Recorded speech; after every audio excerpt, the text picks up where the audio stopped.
எல்லாருக்கும் வணக்கம். இந்த வீடியோ பாக்குற எல்லாருக்கும் அவங்க சின்ன வயசுல யாராச்சும் ஒருத்தவங்க இது மாதிரி சொல்லியிருப்பாங்க.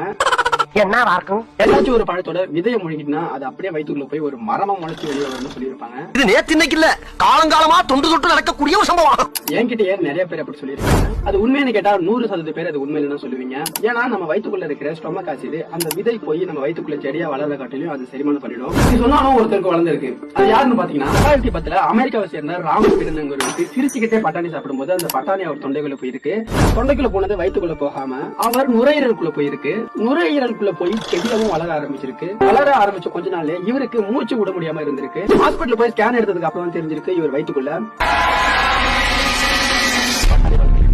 இதை கேட்டோன்னா இவங்க ஒய்ஃபும் இவரும் ரொம்ப சிரிச்சிருக்காங்க.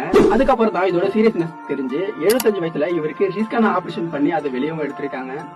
பக்கம் நீங்களும் சிரிச்சுக்கிட்டு பேசிக்கிட்டு சாப்பிடுவீங்கன்னா இனிமேல் அந்த காரணம். இந்த வீடியோ உங்களுக்கு பிடிச்சிருன்னு நினைக்கிறேன். பிடிச்சிருந்தா நம்மளுடைய